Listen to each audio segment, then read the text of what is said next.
Welcome to my YouTube channel success हमारे साथ में। मैं सुनील कुमार आपका स्वागत करता हूं।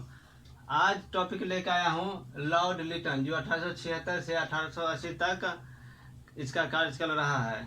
आज लॉर्ड लिटन के बारे में जानेंगे।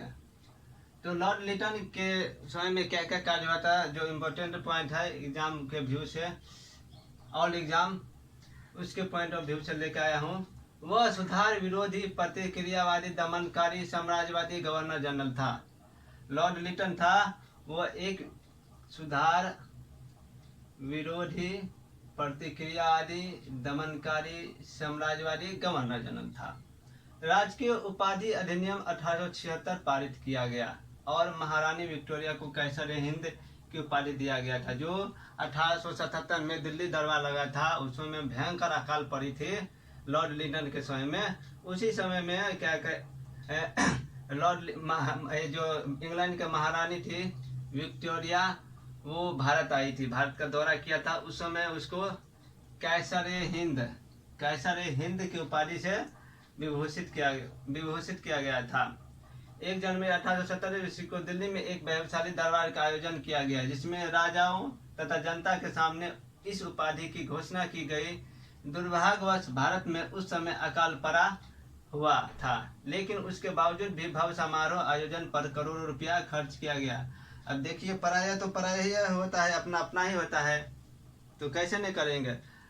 यदि मान लीजिए आपके घरे में कोई समस्या हो, पैसा की प्रॉब्लम हो, तो आपके पापा क्या करेंगे? पार्टी करेंगे कि घर की देखभाल करेंगे, घर को सुधारेंगे? तो अपना अपना ही होता है, पराया ही होता है। तो ये लोग आए थे अपना बिजनेस करने के, जितना से जितना फायदा हो सके वो अपना बटोर रहे थे। तो इसीलिए वो इतना करोड़ों रुपया खर्च किया, अकाल पड़ा था, आदमी मर रहा था, फिर भी वो पार्टी कर रहे थे।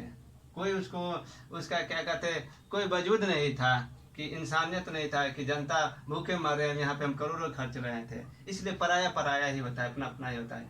एक कलकत्ता पत्रिका में इसकी तुलना इस घटना से की, जब नीरो बांसुरी बजा रहा था तो रोम जल रहा था। सही बात है ना? जब नीरो बांसुरी बजा रहा था तो रोम जल रहा था। इसलिए भव्य समारोह आयोजन से भारतीयों में असंतोष फैला। क्यों नहीं फैलेगा? फैलेगा ही, फैलेगा ही। असंतोष क्यों नहीं फैलेगा भाई? मेरे घर में है, मेरे घर में आकर के बिजनेस करते हैं, आपको हमसे फायदा हो रहा है और आप हम ही को लूट करके दर्द दुख दे रहे हैं, तो क्यों नहीं होगा? 1877 के इस जन समूह के बाद सुरेंद्रनाथ बनर्जी ने भारतीयों का एक संघ बनाने का निश्चय किया, जिसका उद्देश्य भारतीयों के अधिकारों के लिए कार्य करना था। अब देखिए, क्वेश्चन इससे आता है कि दिल्ली दरबार कब लगाया गया था, महारानी विक्टोरिया किसके समय में आया था, कब आया था, ये लॉर्ड लिटन के समय में अकाल कब पड़ा था, भयानक अकाल किसके समय पड़ा था, ये भी क्वेश्चन आता है। इसके बाद सबसे बड़ा विरोधी संघ भारतीयों के, मतलब भारतीयों का एक संघ बनाने का निश्चय किया था, जिसका उद्देश्य भारतीयों के अधिकारों के लिए लड़ना था। ये पहला था संघ। सुरेंद्रनाथ बनर्जी थे जो पहले आदमी थे जो भारतीयों के अधिकारों के उद्देश्य से एक संघ बनाया था। क्वेश्चन आता है। अब भारतीय भाषा समाचार पत्र अधिनियम 1878 पारित किया गया। देखिए, इसी के समय में पारित किया गया था भारतीय भाषा समाचार पत्र अधिनियम।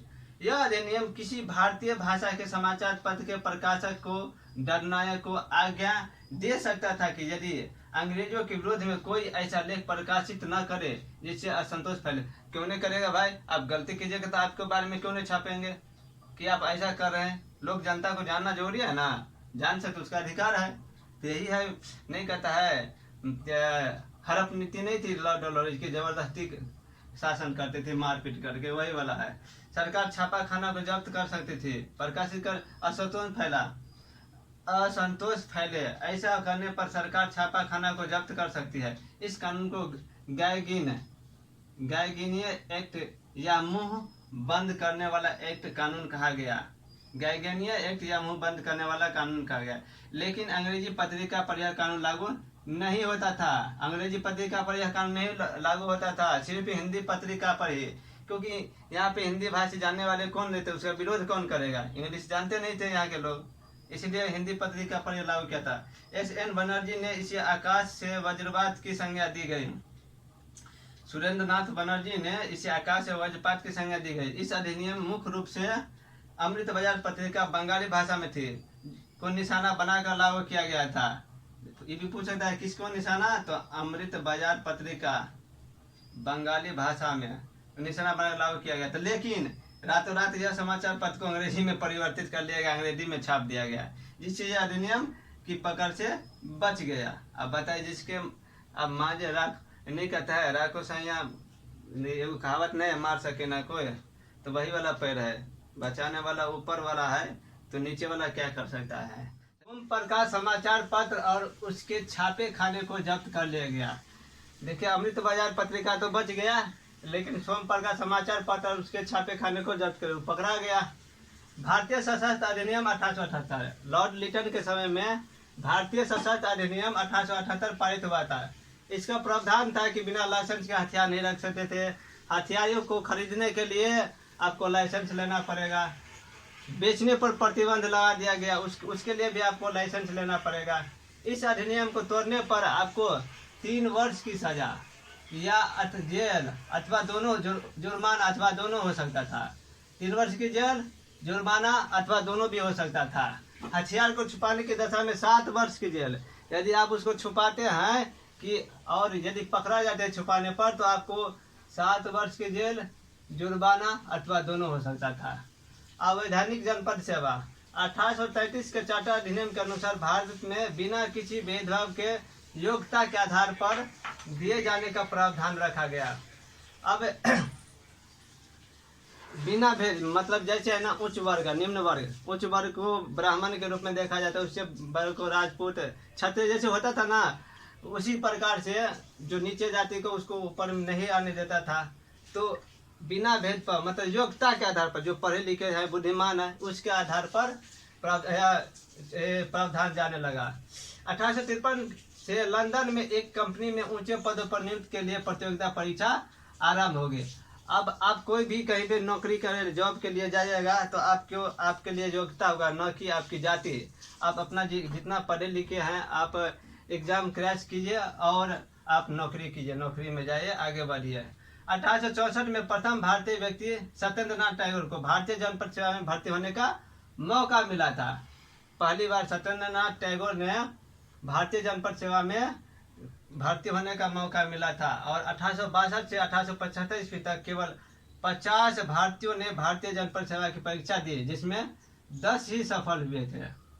लॉर्ड लिटन ने भारतीयों के लिए जनपद सेवा बंद करने का सुझाव दिया था, लेकिन सरकार की सहमति नहीं मिल पाए। अब वो बोला लॉर्ड लिटन ने कि आप इसको बंद कर दीजिए, लेकिन उसको क्या हुआ, सरकार की सहमति नहीं बन पाई। उसको अच्छा लगा कि नहीं ये सही बात है, योग्यता के आधार पर जाएगा कंपनी में तो अच्छा काम करेगा। मान लीजिए ऊंचे वर्ग है, वो पढ़े लिखे नहीं है, कामें नहीं अच्छा से करेगा, गड़बड़ सड़बड़ कर देगा, इसलिए सरकार को अच्छा लगा। 1878 ईस्वी में वैधानिक जनपद सेवा योजना प्रस्तुत की गई, जिसके अंतर्गत कहा गया कि उच्च कुल के भारतीयों की वैधानिक जनपद सेवा में नियुक्तियां करनी चाहिए। ये नियुक्तियां प्रांतीय सरकारों की सिफारिश पर भारत सचिव की स्वीकृति से की जा सकती थी, और इनकी संख्या संभावित जनपद के नियुक्तियों का केवल 1/6 तक ही हो सकती थी। मतलब 6 गो में 1 ही हो सकता था। 1/6 का मतलब 6 में 1 ही है। वैधानिक जनपद सेवा भारतीयों के बीच लोकप्रिय बन सकी और 8 वर्ष के बाद ही इसे बंद कर दिया गया। अब ये ज़्यादा लोकप्रिय न हो सकी, ज़्यादा उसको प्रॉफिट नहीं हुआ, ज़्यादा अच्छा नहीं हुआ, इसलिए 8 वर्ष में इसे बंद कर दिया गया। भारतीय जनपद सेवा संबंधित परीक्षा का आयोजन केवल लंदन में ही किया जाता था, और लिटन के समय में आयु 21 वर्ष से घटाकर 19 वर्ष कर दिया गया। अब उसकी योग्यता थी जो 21 वर्ष थी, अब उसको 19 वर्ष कर दिया गया, जो उस समय वहाँ जाकर परीक्षा देना भारतीयों के लिए कठिन था। अब बताइए यहाँ पे जो गरीब आदमी है, जिसके पास योग्यता है, पैसा नहीं, वो कैसे जाएगा लंदन में एग्ज़ाम देगा और परीक्षा पास करेगा, उसके पास पैसा नहीं है। तो ये संभावित तो नहीं थी ज़्यादातर। ये लंदन में होता था, इंडिया में नहीं होता था ये परीक्षा। तो चलिए देखिए, मुक्त व्यापार नीति। लॉर्ड लिटन के काल में मुक्त व्यापार नीति अपनाई गई। इसके अंतर्गत ब्रिटिश निर्मित वस्तुओं पर से आयात शुल्क या तो हटा लिया गया या केवल नाम मात्र के लिए रखा गया। और दूसरी तरफ जो भारत से इंग्लैंड जाने वाली वस्तु थी, जो यहाँ से निर्यात की जाती थी, वो उस पर काफ़ी शुल्क लगा दिया गया। काफ़ी शुल्क मतलब सीमा शुल्क लगा दिया गया, टैक्स लगा दिया गया। भारतीय परंपरागत अर्थव्यवस्था को काफ़ी क्षति हुई और हस्तकरघा उद्योग पूरी तरह नष्ट हो गया। जो यहाँ में लोग हाथों से अपने कला से जो सामान बनाते थे, वहाँ पे जाके बेचते थे, अब उस पर ज़्यादा टैक्स लग गया तो कौन वहाँ पे खरीदेगा आदमी। काफ़ी ज़्यादा टैक्स लगा दिया गया। अब वहाँ से जो आते थे सामान उस पर कम था, नाम मात्र के बराबर था। हटा लिया गया तो नाम मात्र के बराबर था, तो वो सब कम दाम में बेच लेता था। यहाँ के आदमी को बहुत पूरी तरह से क्षति हो गई और उस तरह से बनाना आदमी कम कर दिए। इसी तरह अब देखिए लॉर्ड लिटन में बस इतना थे, जो इम्पोर्टेंट पॉइंट था वो दे दिया गया है। और जो भी आप एग्ज़ाम का तैयारी करते हैं वो काफ़ी है, इतना यूपीएससी तक के लिए नेट जेआरएफ जो भी आप लेक्चर बनिए इसके लिए काफ़ी है। तो आप लोगों को वीडियो कैसा लगा तो लाइक कमेंट शेयर कीजिए और आगे के वीडियो में मिलते हैं। जय हिंद।